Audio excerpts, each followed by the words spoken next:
नमस्कार। कभी सोचा है कि एक जमाना था जब दिल्ली से एक ऐसे साम्राज्य पर हुकूमत होती थी जो सदियों तक चला।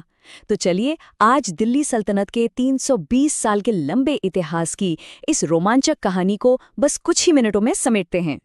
तो सवाल ये है, 320 साल, 5 वंश और एक सल्तनत, आखिर ये कहानी है किसकी? देखिए, ये कहानी है उन 5 राजवंशों की जिन्होंने दिल्ली को अपनी ताकत का सबसे बड़ा केंद्र बनाया। तो चलिए एक एक करके इन सब के उतार चढ़ाव को समझते हैं। ठीक है, तो ये रहा हमारा आज का सफरनामा। हम शुरुआत करेंगे सल्तनत की नींव से, फिर देखेंगे हुलाम और खिलजी वंश को, इसके बाद तुगलकों का दौर, उनका शिखर और संकट, फिर सैयद और लोदी वंश के साथ इसका पतन, और आखिर में बात करेंगे कि सल्तनत की विरासत क्या रही।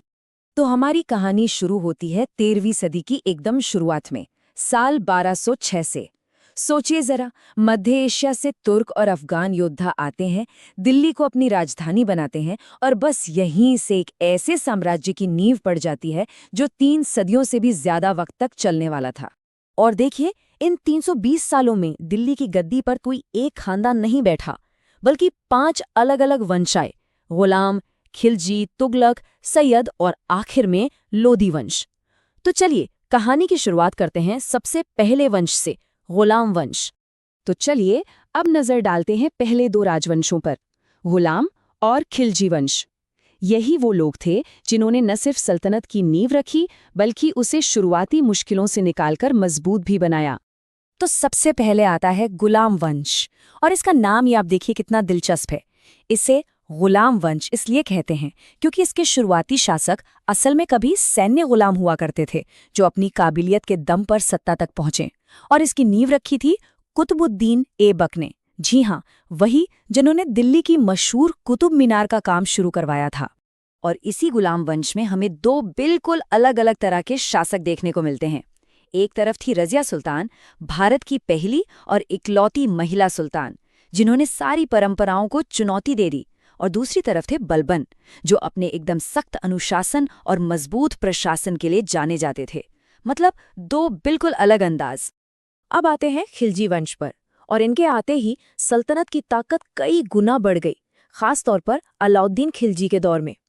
वो एक अलग ही शासक थे। उन्होंने न सिर्फ बाजार की कीमतों को कंट्रोल करने जैसे कड़े आर्थिक सुधार किए, बल्कि दिल्ली को मंगोलों के हमलों से भी बचाया, और तो और अपनी सेनाओं को दक्षिण भारत तक पहुंचा दिया। ठीक है, अब बात करते हैं तुगलक वंश की। और ये एक ऐसा दौर था जहां सल्तनत अपनी ताकत के शिखर पर भी पहुंची, और यहीं से सबसे बड़ी मुश्किलों की शुरुआत भी हुई। मतलब एक तरफ बुलंदी थी तो दूसरी तरफ संकट। देखिए, गयासुद्दीन तुगलक के बाद आए मोहम्मद बिन तुगलक, जो अपने बड़े ही साहसी लेकिन उतने ही विवादित फैसलों के लिए जाने जाते हैं। उनके 2 बड़े प्लान्स थे। पहला, पूरी की पूरी राजधानी को दिल्ली से दौलताबाद ले जाना, और दूसरा, तांबे के सिक्कों वाली एक नई टोकन करेंसी शुरू करना। तो नतीजा क्या हुआ इन बड़े बड़े प्लान्स का? एकदम असफल प्रयोग। ये दोनों ही योजनाएं बुरी तरह से फेल हो गई। राजधानी बदलने का फैसला प्रैक्टिकल नहीं था, और टोकन करेंसी की वजह से हर तरफ जाली सिक्के बनने लगे। इन नाकामियों ने सल्तनत के खजाने को बहुत भारी नुकसान पहुंचाया।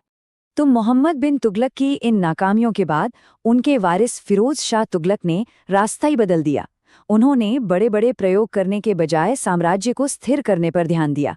उन्होंने नहरें बनवाईं, बाग लगवाएं और कई शहर बसाए। मतलब फोकस अब कंस्ट्रक्शन पर था। और अब हम पहुंचते हैं सल्तनत के आखिरी दौर में।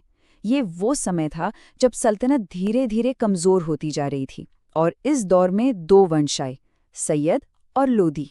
तुगलकों के बाद सैयद वंश का दौर आया, जो एक तरह से ठहराव का समय था।